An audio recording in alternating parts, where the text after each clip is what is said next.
दिल्ली के इस पुराने कॉलेज की बिल्डिंग में लंबे व टूटे फूटे गलियारे और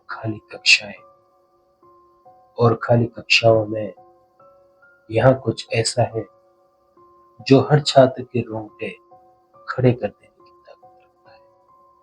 कई छात्रों और स्टाफ ने रात के समय अजीब आवाजें सुनी, छाया जैसी आकृतियां और अचानक ठंडी हवाएं महसूस की है।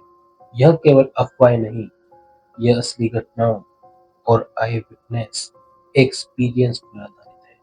नील और कर्ण, दो नए छात्र, रात के समय इस कॉलेज के पुराने हिस्सों की जांच का निर्णय लेते हैं। उनकी जिज्ञासा उन्हें उन जगहों तक ले जाएगी जहां सिर्फ मौत है। तो चलते हैं कहानी पर। नील बोलता है, करण, अगर हम गलियारे, लाइब्रेरी और बेसमेंट देखें तो सच का पता चल सकता है। करण, ठीक है, लेकिन सावधान रहना। अगर कुछ अजीब हुआ तो तुरंत वापस आ जाए।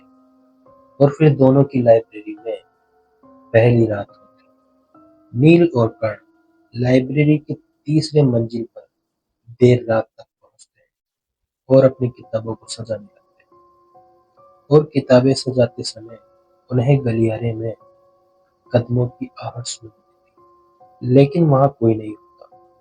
गलियारे के अंत में शेडो फिगर धीरे धीरे से गुजर रही। नील, कर्ण देखो, वहां कोई है, लेकिन गायब हो गया है। दोनों डर गए और चुपचाप वहां से हटने लगे। थोड़ी देर बाद दोनों सोचते हैं शायद इमेजिनेशन होगी, लेकिन दिल की धड़कन तेज थी।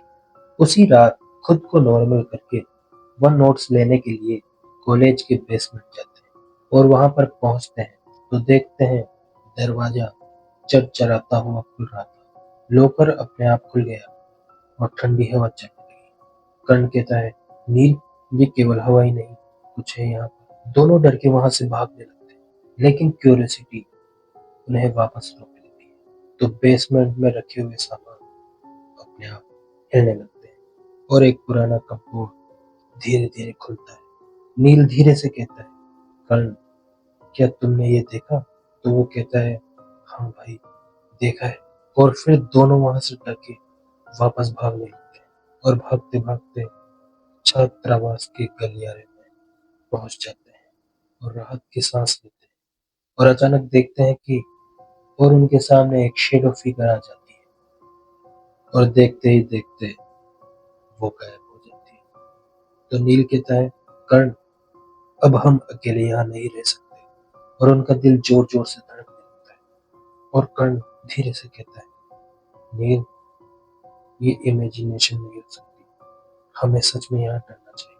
और फिर वहां से निकलकर वो लाइब्रेरी के सबसे अंधेरे कोने में बैठ जाते हैं और थोड़ी ही राहत की सांस लेने लगते हैं। तो लाइब्रेरी की किताबें अपने आप गिरने लगती है और पुराने तस्वीर की फ्रेम हिलने लगती है और पीछे से फुसफुसाहट की आवाज आती है, यहाँ से जाओ वरना मारे जाओगे।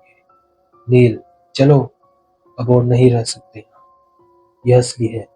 दोनों तुरंत लाइब्रेरी छोड़कर स्टूडेंट डॉर्म की ओर भागते हैं। गलियारे में ठंडी हवा और कोई उनका पीछा कर रहा है, उनको ये महसूस होने लगता है। और फिर नील कहता है, कर्ण, हमें यहाँ से तुरंत बाहर निकल जाना चाहिए। तो कर्ण कहता है, बस भाई, भागते हैं यहाँ से।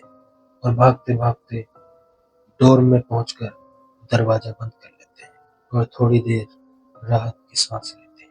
कमरे में बैठकर दोनों सोचते हैं कि शायद इमेजिनेशन थी, लेकिन दिल की धड़कन तेज थी। थोड़ी देर बाद उनकी क्यूरियोसिटी उन्हें रोक नहीं पाती। नील धीरे से कहता है, कर्ण, हमें सच में यह देखना होगा कि लाइब्रेरी के अंदर और क्या हो रहा है। कर्ण डरते हुए कहता है, चल चलते हैं। और फिर धीरे धीरे दोनों सावधानी पूर्वक जाने लगते हैं। दोनों डोम से निकलकर लाइब्रेरी की ओर वापस जाते हैं, इस बार और भी अलर्ट और अपने आप को मजबूत महसूस करते हैं। और फिर लाइब्रेरी में वापस जाते समय शेडो फिगर उनके फिर सामने आ जाती और फिर ठंडी हवा और धीमी धीमी आवाज, यहाँ से जाओ वरना मारे जाओगे। और फिर रात के अंधेरे में वो टॉर्च जलाते हैं तो फिगर गायब हो जाती है, लेकिन उनकी धड़कन बढ़ गई और हाथ पैर ठंडे पड़ गए।